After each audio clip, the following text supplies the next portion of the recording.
I am Jim Collison, and this is Gallup's Called to Coach, recorded on August 31st, 2022.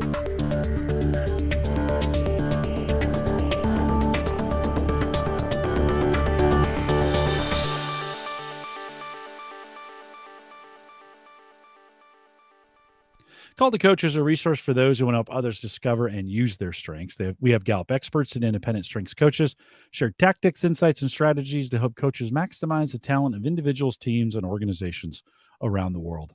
If you're listening live and you don't see the chat room, there should be a link right above me there. Click into that. Join us in YouTube chat for your questions. If you're listening after the fact, you can always send us an email, coaching@gallup.com. Don't forget to subscribe on your favorite podcast app or right there on YouTube. It's just right over there, so you never miss an episode. Dr. Mike McDonald is our host today. He works as a senior workplace consultant with Gallup here on the riverfront, although neither one of us have really been at the riverfront very much lately. Mike, it's great to see you. Welcome back. It's a great place to be regardless of whether we're there or not, Jim. Maybe we say that it's even better, though, if we are. So we should probably make that happen sometime. I've been trying to get back at least 3 days a week into the office and spend some time there. Today started at 7. This is the beauty of hybrid, right? It's today started at 7 a.m. for me, and I just didn't want to get up an extra half hour to get in. And so, pulled the Audible card and stayed home for the good chunk of the day. Starts at 7, ends at 5. It was just nice to stay in the seat here. 3 of these today. That's the beauty of hybrid. And I think hopefully that affects my engagement. We're going to talk a little bit about that today. But I was going to say your instincts are uncanny. Here we are diving on into one of our topics today, just with your own testimony. So yeah, great call, Jim. no, been good. Today we're spending some time updating on the 2018 Q12 for Coaches series that Mike and I recorded. 14 sessions. Holly, congratulations. Holly took a group of people through that, all 14 of those. I'm not sure anybody else has done it. Holly, I'm still working on the certificates to give to you guys for getting through those. I'll have Mike sign them. I think they're just waiting. Certificate/apologies, but yeah, that's great, Holly. Hopefully that was useful to you. So we have on YouTube, we have a playlist called Q12 for Coaches. Our original intent was to give you enough information to really work through the Q12 with individuals and organizations. We now have a engagement champions course. And Mike, I think a lot of folks always ask me, I get this question all the time, like, do I need to take the engagements champions course to be able to do Q12? And I used to say no, but today I kind of go, it'd be a really good idea and something to go through.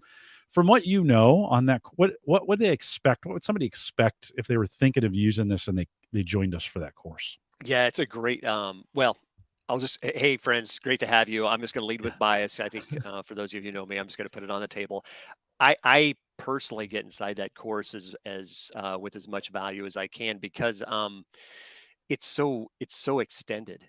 It's yes, it's a learning solution, but really what it's doing is it's creating agents of engagement through a lot of different frameworks to move engagement forward, particularly as you work through managers. And I know a lot of our coaching, right? We're spending time coaching through managers, understanding the impact they have on their team and their organization.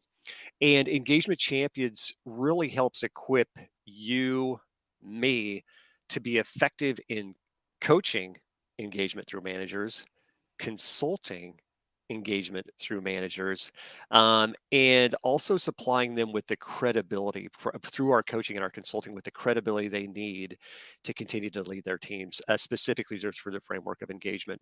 One of the things, Jim, that it gets into is obviously, I guess as we think about ourselves as coaches, I think arguably I think it'd be interesting for those of you who have been through Champions and GGSC or ASC. I'd like to have you do a side-by-side comparison of the resources next to each other. So think about all of the resources for those of us who are certified coaches that we were using and have continued to use to take strengths forward. Just parallel that with Engagement Champions. It is almost inexhaustive. And I hear a lot of people, these are just unsolicited responses. I've heard people leave Engagement Champions, Jim, and they'll say things like, I can't believe Gallup gave this much away, like, and not that they're indicting Gallup, but more so they're just like, they're seeing the potential to have this infinite number of resource-driven options to go and move engagement. And through a series of team-level coaching questions, individual-level coaching questions, and questions that we can coach and equip our managers to be at their best. So it's a very profound experience. It architects engagement. So literally, if you think about it, we're actually coaching in an organization through the role of being an engagement champion. Around engagement, the second most question I get, is there a certification for that? And that's not unlike GGSC, that does not lead to, we do not have an engagement certification, but certainly it leads to great knowledge, great understanding. And like you said, great resources and materials around that kind of sets you up to get you ready to go. Not that this wasn't even in our notes, not an intention to do a gigantic sales pitch, but it just got me thinking, well, when we put the 2018 series together, that infrastructure didn't really exist. And that's kind of something new that has come up. And so if you're watching this video, the first one in the series, which we're going to put it in its first place, you're looking at the other 14 that are there. Just remember, we recorded those in 2018 when some of these things didn't exist. And so two other corrections, Mike, as we think, time has changed. I sometimes get emails from coaches who say, hey, back in 2016, you said, I'm like, well, okay, that was 6 years ago, and some things have changed. Like that, a few things have changed. The Gallup Business Center that we talked about, all the resources available, reporting stuff, has now been converted to Gallup Access. If you've been around any length of time, we're moving everything into the Access infrastructure. And so you can, anytime we say the Business Center, that's particularly important. At the last video in the series, we talk about resources available out there. Those have now moved into Gallup Access, as well as the resources. If you go to the resources tab in Gallup Access, you can find a lot of the resources. In fact, we might have more engagement resources in Gallup Access than we have strengths resources. Mike, don't you think we've got a lot of stuff in there, right? It's packed. In fact, I think maybe there's as much sense making trying to convert the resources in that course as there is any other aspect of it, which is really central to this. Jennifer, I love your testimony in the chat. Al Winsman, I don't know if you can get better than that, so I'm just going to leave that statement on its own. But it's gosh, I think Jim, the resources that are available in that specific course, Engagement Champions, it's a useful framework, and probably the two highlight real features that come out of that really extends and I think helps us build out even our coaching business from that entrepreneurial standpoint. One feature that's really the star of the show, and I'll use some language that maybe some of us are familiar with, some of us may not be, but we call it the state of the team. And so imagine a well-intended team leader who wants to have a team engagement discussion. How do they sit down with confidence, with full effect, and authentically create a great feedback experience for their team, a great action planning experience for their team? And most importantly, is the central theme that one of the predominant predictors of future engagement is, are we making progress on goals? So moving past that event, Jim, where we just measure it and stop, talk about it and stop, but actually how do we extend it and authentically through our team, not for our team, do better work because of the focus and intentionality of engagement. So you can see, I hope we hear the echo or the possibility, the placement of our coaching up front to help managers do that effectively. The other thing that I'll throw in, Jim, it's a train the trainer model. So if I go through Engagement Champions, I walk away with 2 PowerPoint decks, just like with ASC and GGSC, we walk away with content that we can construct and aim at different audiences. So we have organizations integrate new associates with the presentation of what this deck and our facilitation would look like.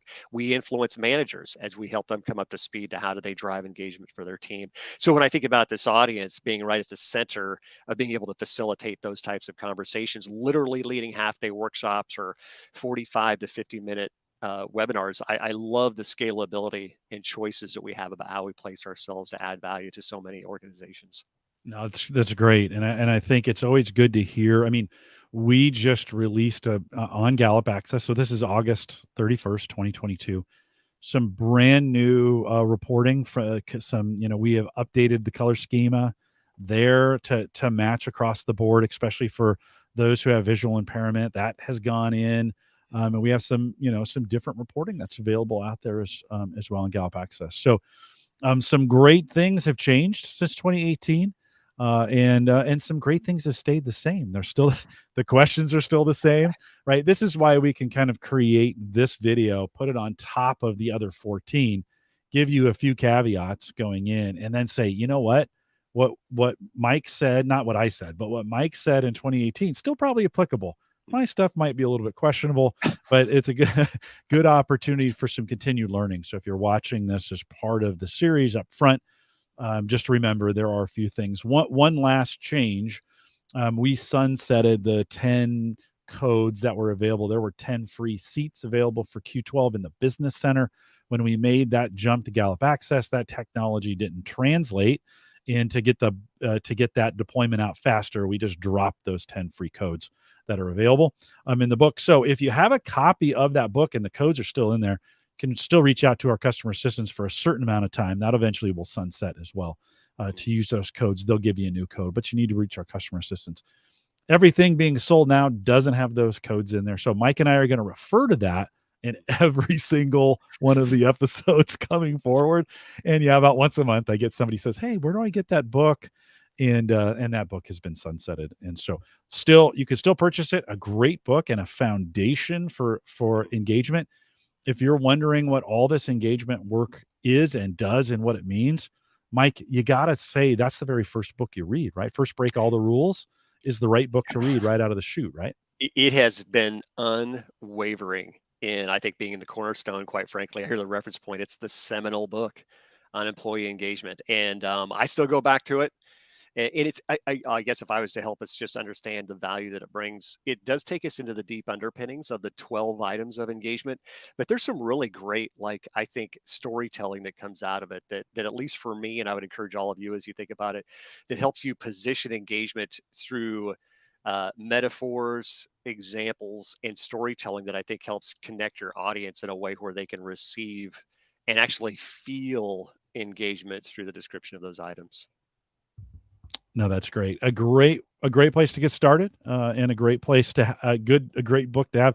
I have an old version here. I have the newest version in the office, and it really kind of changed when I first read First Break All the Rules.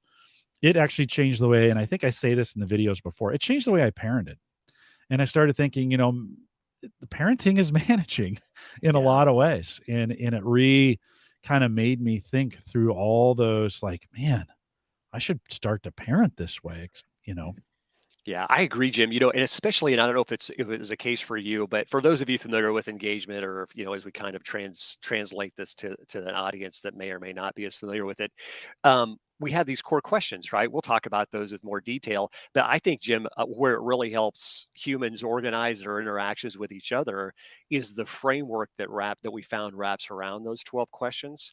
We're all familiar with Maslow's hierarchy, but I think the uniformity of that type of perspective as it wraps around the placement of these 12 questions really helps us understand, where does our confidence come from?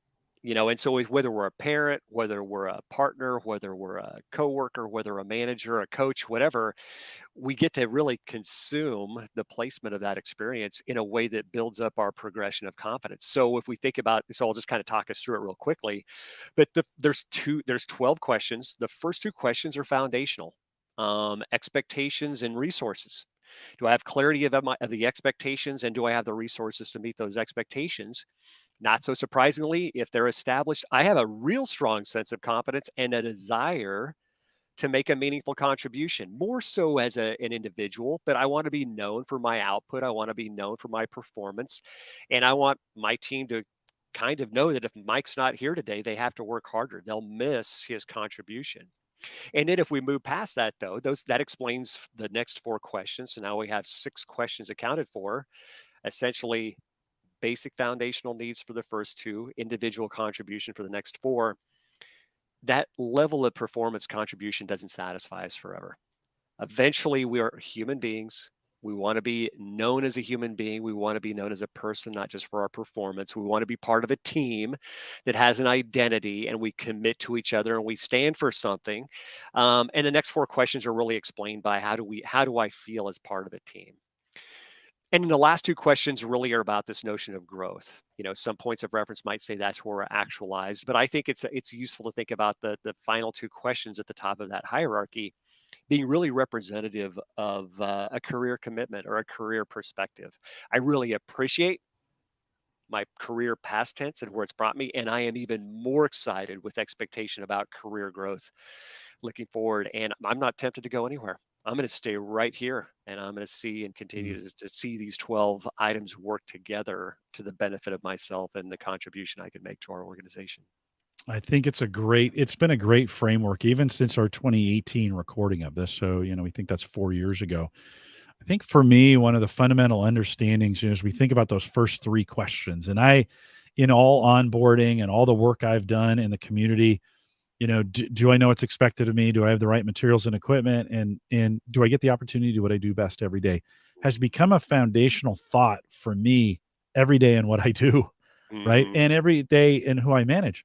Do the coaches know what's expected of them? Do the coaches have the materials and equipment? Are the coaches getting an opportunity to do what they do best every day?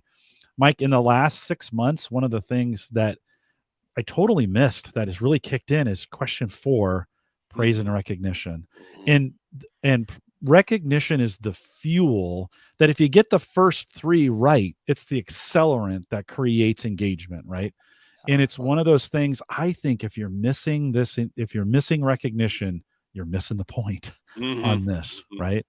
And so that's, for me, that has been the new, I've been around this for 15 years. It's not like, a little Right. slow sometimes, but Well, right? I think welcome to the club, Jim. I am almost on, so manage me here, Jim, but I'm almost on a rant this year on question 4.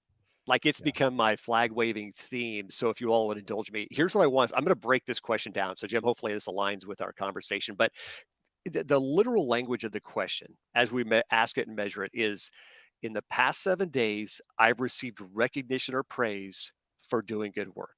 So Jim, a lot of times as I help us really tease that out and understand it, I'm trying to make a point here. I'll ask an audience, what are the 3 most important words? What are the 3 most important words in that statement? Doing good work. And the deception about that one question, thank you for this cathartic moment. The deception about that question is that we lead to it. We have our leading indicator and lagging indicator out of order. So what we do, Jim, I think I'm coaching myself right now, but I think where it's tricked us for 15 years or more is we've led to it um, as if it's the celebratory moment that's important, the recognition and praise. Well, the recognition and praise should be the lagging indicator of doing good work. Doing good work. So as we coach, all we have to do is really help managers think about setting the right goals, giving feedback, and holding their individuals on their team accountable to doing something better, to some degree, large or small, every 7 days. Then the recognition is really intuitive. It's organic, it's appropriate to whatever degree it's earned. But if we can recommit, recognition is about the study of generated success so that we can produce more consistent with strengths, then everything's easy. But here, sometimes I think what we do, Jim, is we're like, well, every Friday we need to get together at 3 o'clock and eat cake. And I just hope when we get there, we did something that deserves some attention. But either way, we're going to consume calories and we're going to throw some confetti on the ground. So we've got everything mixed around and it doesn't work. And I think that's where it's challenges because that doesn't feel authentic. Yeah. That doesn't feel real. And certainly that wouldn't drive performance. So I think we have to go back to each one of these items of engagement. How do we coach and lead to it in a way that we do know people would want to do better work on the other side and not fall short? So that's kind of my thank you, Jim, for my flag waving moment there. But No, I love it. felt good to I me, love but it. anyway. Well, and you just taught me thinking through those first 3 are really that foundation for good work, right? You don't have those 3, the odds are low. It's not that that can't happen. It's just the odds are extremely low that good work is going to be happening during, in that space. Cover each one of those and your odds go way up that, hey, all of a sudden the doing good work sign comes on, just like an open sign and, hey, we're doing good work here. And I love that emphasis then on the recognition as a result of good work, not the other way around, right? Right. And so to your point, I mean, how many recognition events have you gone to that are like, hey, like we're gonna have a party today and we're gonna recognize, instead of, man, we've had a great quarter or we've had Hmm. a great month, or we've wrapped up this project and this time together is going to be, it's going to be to celebrate that. And so I don't think in this case one doesn't come without the other. I think the good work is the genesis for this recognition. And that's thanks for, I mean, that's it, continuing to clarify for me as I do this talk track and teach people this. It's great, Mike. So thanks Hmm. for and great job on saying it. Thank you. No, you know what, it just deserves more attention, and Yeah. you'll hear this from Jim Harder, our chief workplace scientist. I just read an article this morning. I think the world still misses the mark with recognition. I think everybody would agree recognition as a driver of performance and fulfilling jobs still has the most untapped potential of any feature, maybe that we have available to us inside a great Mm, culture of performance. So it shouldn't be the case, right? It just shouldn't be the case. We can do better than that. One little caveat I'll throw just to kind of get us excited. We know about the scandalous and controversial best friend at work question, right? Great recognition. Question number 4, that recognition and praise item has the strongest correlation to having a best friend at work. And so, Jim, I mm, think about the cycle. mm. If we do this well, great relationships, you and I recognize each other better. Great relationships recognize better. Better recognition creates great relationships. And I think we get a virtuous cycle that really propels those two Yeah. forward in a reality, right? Yeah. We're not making things up. That's just the way people work together. I love it. An upward spiral. It Is really that is. right? Is that Feeds right on into yeah. itself. Yeah. No, that's great. Brooks says, great insight. From that, I like to ask my employees Mhm. what their definition of good work looks, feels like, and see if that aligns with my own. I think that's a great, we asked that question, what's the best recognition you've ever received? And you almost feel like saying, for the what was the work that you did in Yeah, that? right. Like what Right. led to that recognition as opposed to the action of the recognition? What was the work that you did that prompted that recognition, right? Yeah, without a doubt. I still like some of the positioning of that, that intentionality about doing good work. So, kind of a quick conversion. Some of you, I think, do this, but I'll put it on the table again. I think coaching to that question number 4, I still like asking, people on my team. So, what do you want to be recognized for in the next 6 months? Mm, And mm, who do you want to be recognized in front of? And in creating an alignment, as long as that aligns with their role, with the contribution to the team and the organization, let's make that happen. And it's interesting because it doesn't rob the equity or the effect of what was accomplished. I think sometimes we think, well, there won't be any wow factor because it was so methodical and steady. No, that actually adds weight and credibility to the moment because we did it on purpose. Jim didn't just happen to catch me in the act of doing something well every 7 days. He didn't spring himself on me by surprise. We did it together. So there's an additional value, I think, that shows up inside of that. Um, I think too. So those two questions, and I love this. Might be. I'll just.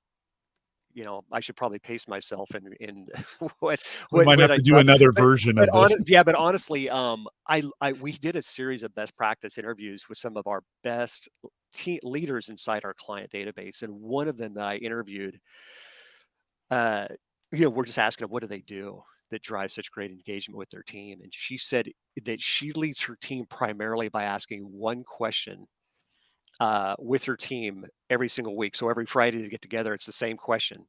Unapologetically, it's the same question because their responses, we all know this as coaches, the responses are so dynamic around it and they do something with the responses. So this is her question and I stole it. Like it's arguably, I think it contends for maybe the best engagement question we could ever ask or coach through. She just simply asked her team, where did we see the best of our team this week? Mhm. And then they just crowdsource it. And it's great because it's a habit and it's a default. So they show up and they have lots of content to contribute to that conversation. And it's so think about this, Jim, right? They start off, it's performance, it's best practices, it's discoveries, everything that engagement represents. Inevitably, that takes us to a collective sense of recognition. What did we do better? And then inevitably, it gets down to an individual exchange. Um, Jim's going to say, you know what, team, I think we were great on Thursday, but I got to be honest, Mike, if you wouldn't have done what you did on Tuesday, we don't have that chance. Your unique contribution made a difference there. And then I'm like, rats, Jim said something really good about me. I don't have anything in my back pocket to say back, but I'm going to catch him next week. And then when we get together for that conversation, I'm not going to miss the mark. And maybe, and this is what this team leader shared, she goes, they don't wait till next Friday. Mike doesn't wait till next Friday. He's going to say it next Friday in front of the group. But when he catches Jim in real time, he's going to say, Jim, that was great. That was awesome. Keep doing that. And you can see again where that cycle, Jim, you and I get a little bit closer, real time, reality driven recognition. And she said her team is just welded together over the course of asking that one question over the course of weeks. So people begin to look, right? It's the and eyes accountability. are open wide, ears Yeah. are open wide. We Yeah. have a bandwidth Right. to see each other at our best that just was never in No. existence before. Yeah. No, and it creates a culture of expectation. And Mhm. so you're beginning every week. It's not, oh, it's another week. It's like, oh, what can I do for someone else? Yeah. You know, what can I do in that moment to change somebody's trajectory for the week? Or you start saying, who can I look for where my trajectory was changed or my Yeah. engagement was affected?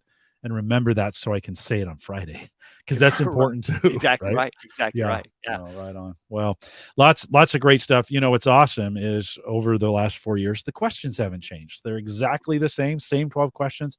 What has changed though, Mike, I think is, I'm gonna ask you kind of about the current state of engagement, but I think we've done tens of millions of more engagement surveys since 2018. Do you know what our Mm. total is now? I was trying to look that up earlier. I thought I Yep. saw. Go ahead. I think Where are we at? our last count for number of participants in our Q12 database is north of 46 million people have been able to respond to those 12 questions. So we're coming up on 50 million. That's a lot of data, and a lot is so.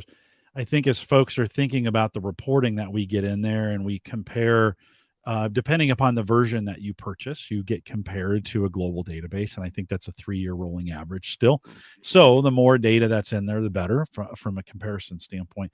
Where are we today, Mike? As you think about the current state of engagement, and man, we have been through a lot, right? I mean, Yeah, right. 2018, we weren't even the P word wasn't even on anybody's radar. Yeah. Totally different. Bring us up to date a little bit. Yeah, well, it's not great, Jim. So let's just pour some water, some nice cold water on the conversation here. We spiked on recognition, and we'll bring ourselves back down to planners. Yeah, it's moving backwards. That's the grim reality here. So, if I was to spur us on or to encourage all of us as coaches, we are necessary. Our coaching to engagement directly or through managers is vital right now. And I think for all the obvious reasons, Jim, so here's what we're seeing is right now, planet Earth is at 20% engagement. U.S. workforce at large is at 32% engagement. Both of those have slid back by 2%. So it's interesting, and you talked about the P word.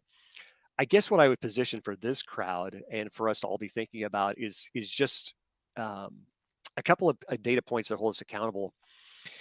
Is I guess I'm concerned. I wonder if maybe we're taking our foot off the gas. And one of the things that I'm thinking out loud, but I wonder if because the physical threat of the pandemic has seemed to subside, that maybe we're kind of easing off of the intentionality because we saw strong spiked reactions because of the intentionality around engagement, around well-being, great strong responses to dire circumstances. Our own leadership moments responded, and now they're subsiding back on the other side. And I guess, if you think about this, it's cliche, but if we don't want to waste that, if we don't want to waste, those lessons, I think we have an accountability in our coaching and to managers and organizations who need us. We need to make sure we redeem those lessons. They were hard fought. They were hard earned. I'd hate for us to give those away. And I think our coaching probably needs to help us make sense of current circumstances. I think to be fair, I think the dust is far from settled with where and how people are working. Jim, you and I were joking, right at the beginning, neither of us are in the office right now. And that used to be completely flipped. You and I would absolutely be in the office, almost hearing the echo of each other's voices in our offices as we had this conversation.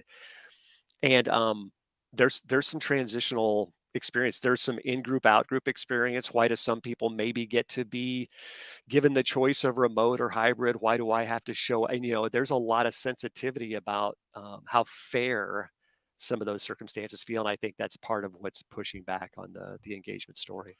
Mike, do we know, the hybrid word had been thrown around before the pandemic. Nobody, I don't think that many people really took it seriously. Like it could be done. Of course, the pandemic forced that to happen for in a lot of places. Um, do we know now from an engagement standpoint, and when we think about the hybrid workplace, and again, let me acknowledge not everyone gets the opportunity to work hybrid. I think Right, right, when we right. talk about this, especially early in the pandemic, the feedback I got was, well, I didn't, I'm still going into the office, or I'm still driving, or I'm still delivering, or I'm Mhm. still picking up, those kinds of things, right? So I want to be really, really clear about that, right? I think sometimes in our white collar world, in our office world that we live in, certainly these tools that we use get used a lot in those kinds of settings. And we kind of, at least I felt like everybody, like, oh yeah, everybody got everybody went home. No, not true. A lot of people actually didn't, right? Mhm. And Right. so I want to acknowledge that. But as we think about the hybrid space, has that changed anything from an engagement perspective? Or are we seeing anything in the numbers there? Yeah, well, that's part of the accountability, Jim, that when we think about that, the different dynamics of where and how people are working, um, regardless of where people are starting to find themselves, everything is moving backwards. So a couple of different points of comparison. And again, that story of where we had a nice appropriate response, a response in a positive direction, especially in 2021, we're starting to see that again subside now. So just a couple of quick examples. The group that exclusively works remote, never shows up on site, their engagement has actually moved back 5 percentage points. Mm. Those who do work hybrid, their engagement has moved back. If we're talking about categorical engagement, has moved backwards 3%.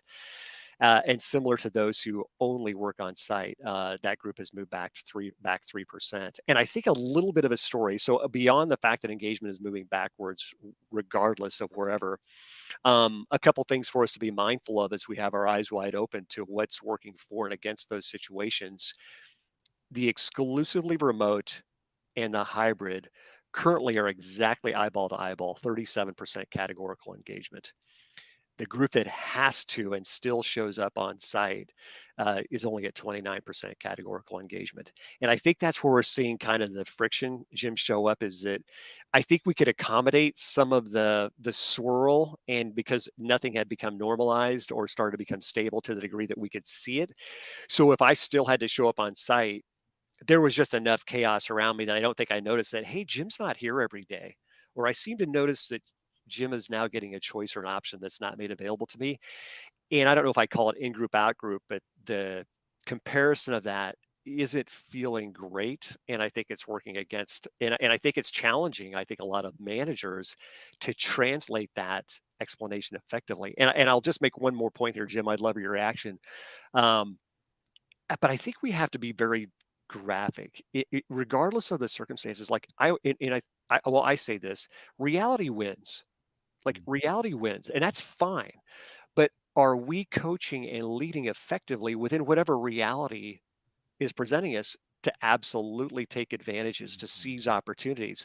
So we can't. I can't completely eliminate a global pandemic, but I can lead more effectively. And we're going to take those situations into account, and we're still going to create ownership. We're going to create opportunity. We're going to convert. And then when situations come back and do start to favor us again, we're totally ready. We're totally ready and prepared for it. So I think that could be part of that pressure point for some of our managers to find themselves in if they're trying to make sense of those circumstances. Like we've gone through in the 4 years, we've gone through these, I mean, maybe I'll call them movements, where we think about the social unrest that began in 2020, the great resignation that began to pick up momentum in 2021. And now this idea, and you and I were joking about it, this a little bit, of quiet quitting that Mhm. has kind of caught at least our attention. Not necessarily, and it's not like quitting on the job had been something that was new. I was joking with you when I was in the military 30 years ago, those kinds of things, but we've begun to identify it. All of those, well, the last two that I mentioned have big implications in engagement, right? In Mhm. they are directly tied to and related to the state of engagement in that. Do we, as we think about the future here with that then, and we think about these global movements, what kind of advice would you give to leaders and managers today, looking ahead for the next year or two, to say, hey, here's what we know about these things, and we can't just act like it's 2019 or 2018 again. There's going to be some changes that are going to have to be made. What would you say to that? Yeah, it is interesting, and I think for those of you familiar with our engagement work, I'll kind of peel back the broad three reference points, Jim, that we use when we describe the three kind of states of engagement, and then I think that'll help us make sense out of quietly quitting as a point of reference. But when we talk about engagement, we talk about categorical engagement, right? But the way I would be found guilty if I was to be tried for being engaged, the evidence that you would see in my behavior would be that I'm involved, I'm enthusiastic, and I'm committed, right? That behaviorally, I'm extending discretionary effort. I have an emotional charge about the work that I do, and then my follow through is really intact. So that's somebody who's engaged, like, and unapologetically, Jim. If I summarize that, I see somebody who's engaged, literally, and I'm using this word with intentionality, loves the work they do every day, and they love the people they work with every day. And that kind of emotional core to how they feel, right? So I think we can all kind of have faces and names, run through our mind as we think about that experience of engagement. Then we have our group who are categorically not engaged, different than the actively disengaged. I think I've said this before, Jim, but I think it's funny when I do, so I'll say it again. But I say the not engaged, like they can, all five of their senses are keenly in tune to 5 o'clock. So, Jim, they can smell 5 o'clock. They can taste 5 o'clock. They can hear 5 o'clock from a mile away. And then the second it's 5 o'clock, it's the greatest magic trick you've ever seen. I just disappear before your very eyes. And so I've got that strong line of sand. So I'm not coming up short of fulfilling my job, but it is clearly a paycheck. And in many cases, maybe it's just as minimal as what do I need to do so that I don't get fired? Could be the mindset there. So we hear kind of that passive detachment to the role. And then we have the actively disengaged who, I would say are passively or aggressively actually trying to get in the way of the work that the team is trying to accomplish or the organization by choice, like essentially acting out. But in their defense, they would say that they have a workplace need that they brought up perception or reality in a positive, productive way, and it went unmet or ignored or incomplete. And just like the rest of us, we're not going to be ignored. We're going to do something increasingly negatively to call attention to that gap. So you can tell by the descriptions, I think, that Jim, it's the not engaged that we would typically align to that reference point of quietly quitting. And I do think, again, everybody wants to be engaged. Let's just be really clear about that. Everybody wants to be engaged. Are we coaching well enough to extend the right invitation for someone to become engaged with relevance, with authenticity to their role? But if everybody wants to be engaged now, what do we do to convert that? It's the not engaged that are aligned with that mindset of quiet quitting. And in many cases, what they're running up against, Jim, because we see well-being has been part of that regression backwards. Mhm. Well-being is now back to where it was about 13 years ago. It's very unremarkable. About 24% can strongly agree right now that their organization cares about their overall well-being. And so what you're seeing is people are just finally they're putting a cocoon or a kind of a protective barrier where they know that they've reached that threshold of burnout or compromise in their physical well-being, and they're just drawing some Mhm. boundaries about how much they can actually extend themselves. It's more out of a protective mode, I think, instead of a purpose mode is kind of the shift there. Well, burnout and resiliency have been two words that have appeared during this time. We spent a lot of time talking about it, so much so doing a series with Jacqueline Robinson right now on just that. We just spent Yeah, some time on yeah. burnout. We have inclusion coming, and in the next one, and thinking about some resiliency.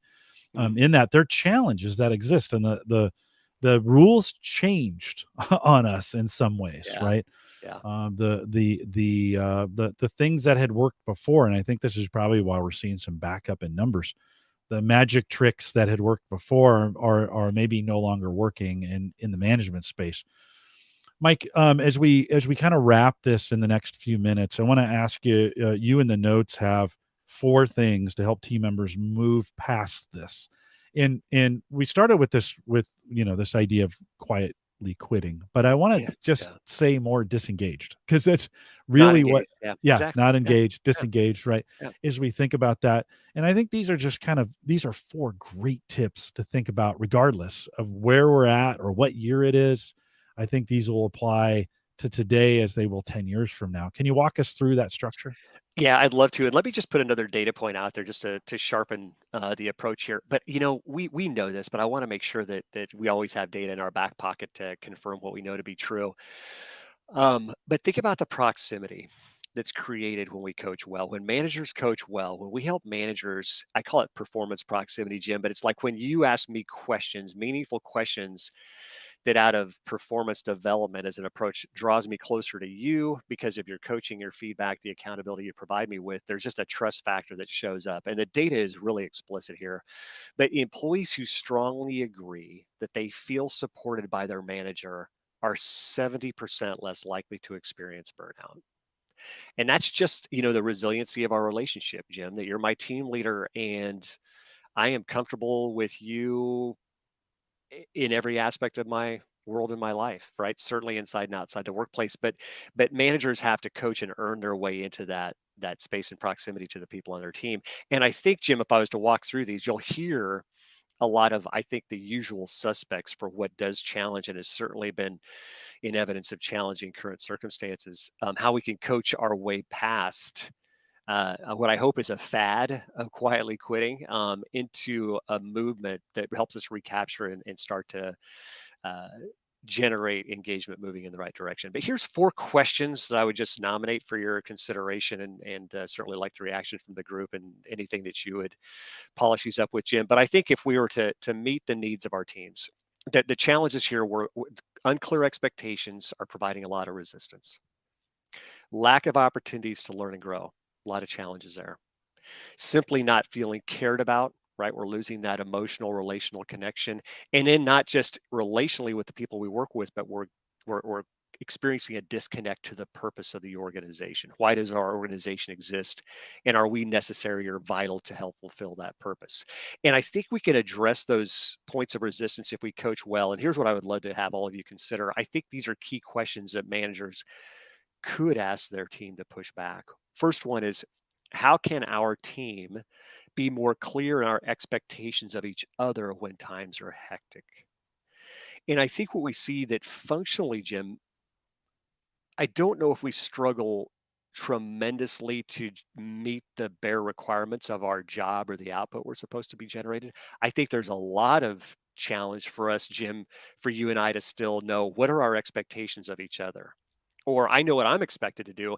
Do I really know what you're expected to do? Or am I just operating out of a misalignment and maybe getting a little bit cranky because I think you're coming up short when in reality you're meeting the expectations of your job perfectly. I just didn't know what those were. So we need to coach and move past that. And you could hear in the language of that question, the manager doesn't have to be the answer, but they need to orchestrate and facilitate the team's response to that so we come together. The second question I think would be useful then is what are you doing better this year than you did last year? Where are you faster and smarter in your role? And I do love that learning growth mindset out of that question because it's such a great conversion that challenge, obstacles, change, transition, disruption could be some of the most powerful developmental opportunities that we've ever seen. And it can happen within the space of reality and us doing our job. It doesn't have to be as training or a certification or something that's outside that space. And there's a redemption, I think, to just again change, transition, struggle, etc. But I think it also helps us capture those key learning moments and not forget and not give those away and claim how much real life and the work we do can provide us with such developmental opportunity. The third question, who are the partners and collaborators who bring out the best of you? So, Jim, we can hear recognition start to fold into that. We can hear somebody at work cares about me, folds into that. Best friend at work folds into that. Um, but who are the partners and collaborators who bring out the best in you? But let's make it actionable. The follow-up we would want to ask is how? How do they bring out the best in you? But let's flip the script around. How do you actually bring out the best in them? Now it's a conversion to not just an assessment, but to a point of action. We can go out and do this. We can be the answer to this for other people. The forward question then that I think we can coach through is just what causes you to take pride in the work that you do here? So we see that connection to purpose, right? It doesn't mean when we think about mission and purpose, it doesn't necessarily mean that I recite the Gallup mission statement every day when I start up, but it does mean that I have a clear, direct line and a understanding and a conviction about what Gallup or any fill in the blank organization stands for and the value they represent to some external stakeholder, and that I understand clearly I'm vital and necessary. And so that sense of pride really helps translate, tap into the experience and understanding of what that contribution could be. So those are the four questions, Jim, that I think if we can get tread and traction underneath them, we can completely change the trajectory of these workplace trends. Love that. I put those in the chat, so they're available for you there if you want to grab them or write them down on the audio. If you're driving, of course, don't do that. Just save the spot. Come back to it. It'll be available for you there, Mike. But I think some great wisdom, some new tools as we kind of think through. It's an age-old problem. It's not like disengagement or being actively disengaged just snuck up on us, right? It's been there. It's been a part of it. We have some new ways of thinking about it, and certainly some unique situations. And culture might be changing a little bit, and that's not, I come at that from a very Western kind of culture thought. But as I've worked with folks around the globe now, we do podcasts in 7 different languages now, which is super cool, right? And I hear from them, I'm hearing similar things, not exactly the same, but I'm hearing very similar things. Let's end it on this. Andrea had a question for you, and if you could maybe sneak in another question if you had one. But Yeah. speaking of fads, I'd love Mike's opinion on setting personal boundaries to avoid burnout and the rise of worker productive score.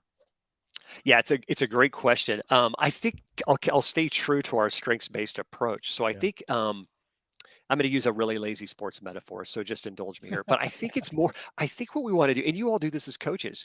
It's not what are we reacting to, it's what are we initiating, right? So coaching moves things forward. We all know this about strengths. Don Clifton always talked about strengths always have a forward lean to them. I think our coaching should always have a forward lean, and so to your question,